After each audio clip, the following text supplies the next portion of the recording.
उत्तर प्रदेश विधानसभा का चुनाव बेहद नज़दीक है। समाजवादी पार्टी, भारतीय जनता पार्टी और अन्य राजनीतिक दल सभी अपनी अपनी जीत के दावे कर रहे हैं। जीत किसकी होगी ये तो वक्त बताएगा, लेकिन मौजूदा परिवेश में चुनाव को लेकर समाजवादी पार्टी की क्या रणनीति है, किस तरह भारतीय जनता पार्टी से वो मुकाबला करेगी, इन सब विषयों पर बात करने के लिए आज हमारे साथ उत्तर प्रदेश विधानसभा में नेता विरोधी दल और समाजवादी पार्टी के सीनियर लीडर राम गोविंद चौधरी साहब मौजूद हैं। आइए उनसे कुछ सवालों का सिलसिला शुरू करते हैं। सर, मेरा पहला सवाल ये है कि विधानसभा चुनाव बिल्कुल नज़दीक है और भारतीय जनता पार्टी अपनी तरफ से पूरी तैयारी कर रही है। कहीं ना कहीं विकास के दावे के साथ साथ वो हिंदुत्व के मसले को भी उठा रही है। समाजवादी पार्टी इसको किस तरह देखती है और इसका क्या तोड़ है? समाजवादी पार्टी जो 5 साल 12 से लेकर 17 तक सरकार चलाई अखिलेश यादव के नेतृत्व में,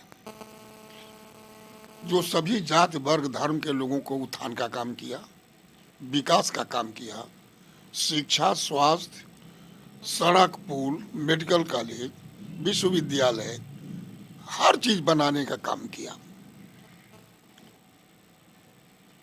कोई वर्ग छूटा नहीं जिसके हित की बात उन्होंने न की।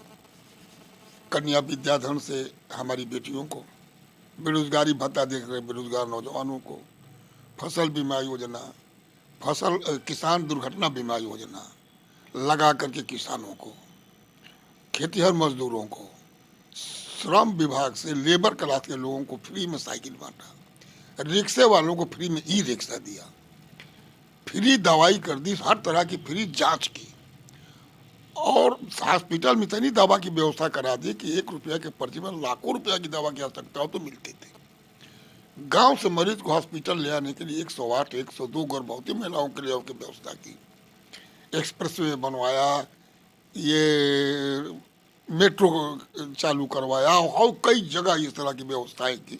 काम गिनाने लगेंगे तो कई बरस महीना लगेंगे। तो वो काम और 5 बरस से भारतीय जनता पार्टी की सरकार का काम।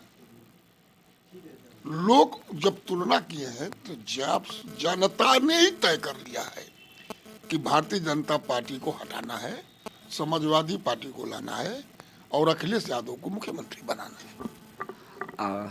आप उत्तर प्रदेश विधानसभा में नेता विरोधी दल हैं। पिछले 5 सालों में अगर विधानसभा सत्र की बात की जाए तो लगातार ये देखने में आया कि योगी सरकार ने बजट सत्र को छोड़ के लगभग हर सत्र के दिन की संख्या कम की। कभी 3 दिन का सत्र चलाया, कभी 5 दिन का सत्र चलाया। इसे आप किस रूप में देख रहे हैं और ऐसा करने के पीछे सरकार का कारण क्या रहा होगा? बजट सत्र भी नहीं चलाया, बजट सत्र भी 1 हफ्ते से कम ही चलाया हमेशा। इसका कि सवाल विपक्ष तो बहुत कम था, लेकिन कम विपक्ष के सवालों का जवाब सरकार के पास नहीं था। सरकार चर्चा से भगती थी क्योंकि वो कोई काम किया ही नहीं। अब भाई कई बार हाउस में इस बात को उठाया कि भाई आप बजट ले आ रहे हो और ये पैसा बजट का खर्च हो ही नहीं रहा तो दूसरा बजट ले आ रहे हो, उसका भी पैसा नहीं खर्च तो तीसरा बजट ले आ रहे हो। आखिर पैसा हो क्या रहा है जब खर्चे नहीं हो रहा है? अभी पिछला बजट सत्र में मैंने दिखाया कि दर्जनों विभाग जीरो भी नहीं एलाट किया अपने विभाग। एलाट जो किया वो सब एलाट मिलके 18.7 से कम ही एलाट सारी विभाग की। एलाट विभाग को गया, विभाग जमीन पर उसको उतारा कि नहीं उतारा, उतारा की बात। अब इन सब बातों को खजांत नहीं पता चला कि राजनीति में हम लोग भी बहुत दिन से। अभी एक कलेक्टर ने चिट्ठी लिखा PWD के हेड को कि एक भारतीय जनता पार्टी के बड़े नेता के मीटिंग के लिए जितनी बसें, साधन और खर्च किया गया उसका पेमेंट अपने हेड से करो। और एक कलेक्टर ने यही बात सिंचाई विभाग के हेड को लिखा। तो अब हम लोगों को पता चल रहा है कि जो जमीनी पर काम नहीं हुआ, बजट का लोकेटेड नहीं करना, ये साफ जाहिर होता है कि पैसा सब विभागों में है और इसी तरह से वही पैसा चुनाव में खर्च करेगी सरकार। समाजवादी पार्टी लगातार छोटे दलों के साथ गठबंधन करती आ रही है, तो क्या गठबंधन का कोई कॉमन एजेंडा भी तय हुआ है? अभी तो बात हमारे राष्ट्रीय अध्यक्ष जी जो गठबंधन किया है वही बता सकते। ऐसा माना जा रहा है कि सरकार विधानसभा चुनाव को आगे बढ़ाने की तैयारी में है।